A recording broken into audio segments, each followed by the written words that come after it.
तो दोस्तों आज हम आपको दिखाने जा रहे हैं बेट द्वारका का एक दृश्य। यह बेट द्वारका वह नगरी जो भगवान श्री कृष्ण द्वारा आज से 5000 साल पहले बसाई गई थी और उनके जाने के साथ ही ये नगरी समुद्र में समाहित हो गई।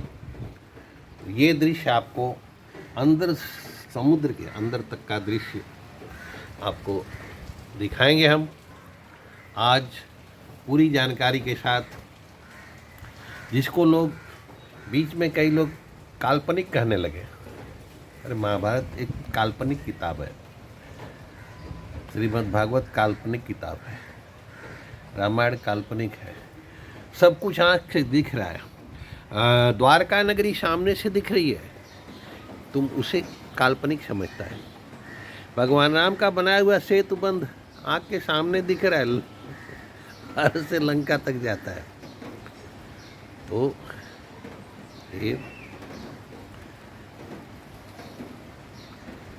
ये आपको सब कुछ ऐसा प्रत्यक्ष दर्शन, रामायण काल महाभारत काल, ये सब ऐतिहासिक हैं, ये केवल पौराणिक नहीं है, ये सब एक ऐतिहासिक सत्य है जो आपके सामने अभी वेद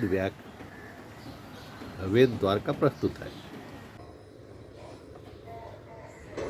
बेट द्वारका श्री कृष्ण से जुड़ी धरती है।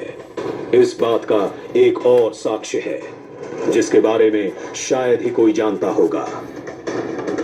आप बेट द्वारका को जब एरियल व्यू में देखेंगे, यानी इसको ऊपर से जब आप देखेंगे तो बेट द्वारका का जो पूरा नक्शा है वो आपको किसी शंख की तरह नजर आएगा। श्री कृष्ण करते थे, भगवान विष्णु क्या करते थे।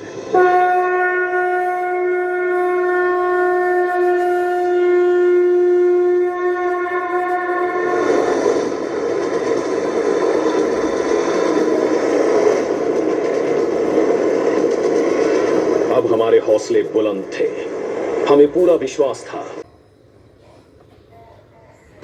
बेट द्वारका श्री कृष्ण से जुड़ी धरती है।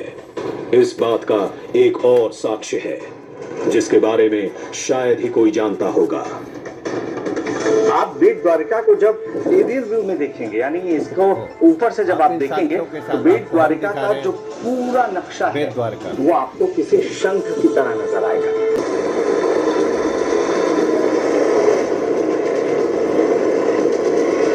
अब हमारे हौसले बुलंद थे, हमें पूरा विश्वास था।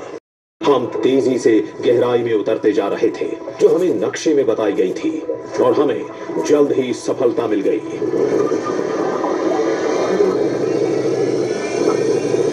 करीब 40 फीट की गहराई में एक लंबी शिला दिखी जो बहुत बड़ी थी, चौड़ाई भी अच्छी खासी। ये जरूर किसी बड़े निर्माण जैसे किसी राजमहल का हिस्सा होगा।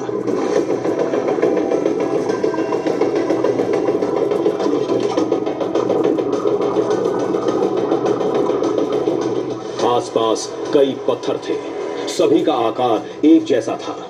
ये शायद महल की नींव के थे।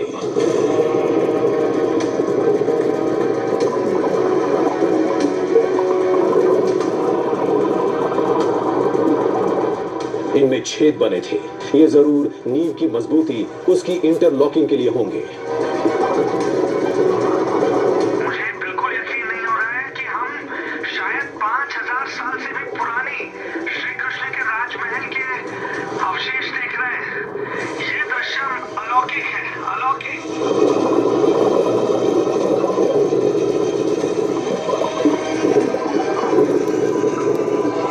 पत्थरों की तादाद बता रही थी, यहां जरूर राजमहल जैसी कोई विशाल और भव्य संरचना रही होगी।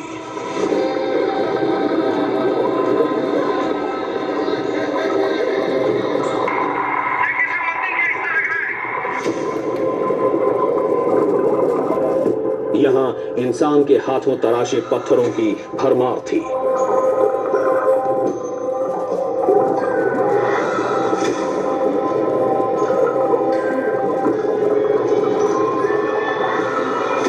और ये प्रतिमा, इसने जरूर राजमहल के किसी दरबार की शोभा बढ़ाई होगी।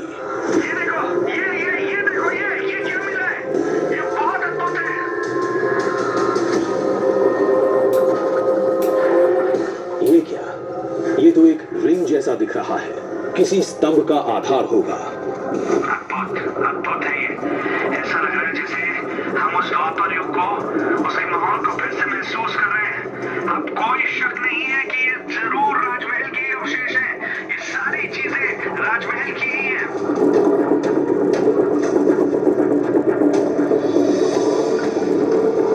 समुद्र की इस गहराई में एक नजारे ने हमें चौंका कर रख दिया।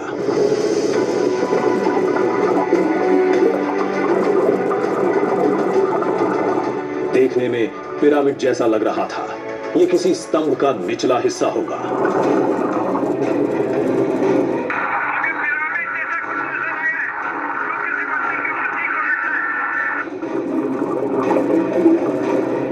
वो स्तंभ इस शिला के वहीं बगल में पड़ा था।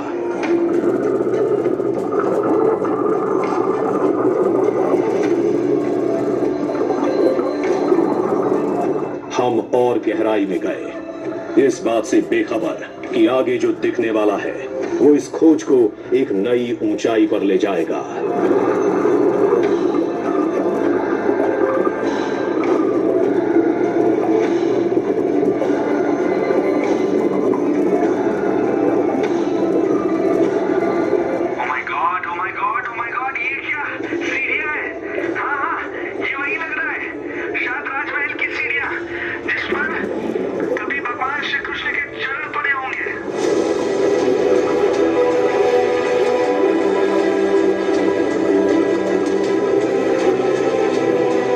कुछ सीढ़ियों के अवशेष थे, चंद टुकड़े साफ दिख रहे थे।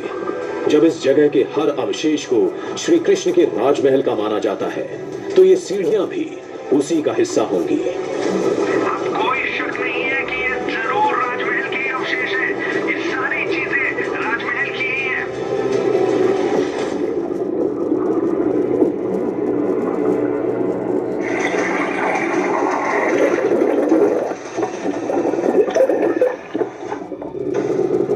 आप सोचिए, आप जो सुनकर आए थे, जो सोच कर आए थे, जिसके बारे में आपने पुराणों में पढ़ा है, अपने बड़ों से सुना है, वो पानी के कई फीट नीचे जब आप जाते हैं तो आपको वो नजर आता है। ये कितना भव्य होगा, मैं सोच भी नहीं पा रहा हूँ। अब देखते हैं, तो नगरी चिल्ला रहा का है, अवशेष 5000 साल बाद भी देख कर पूरा दिखा रहा है आपको। सुरक्षित है। वो नगरी कितनी बड़ी और कितनी भव्य रही होगी, कितनी खूबसूरत रही होगी।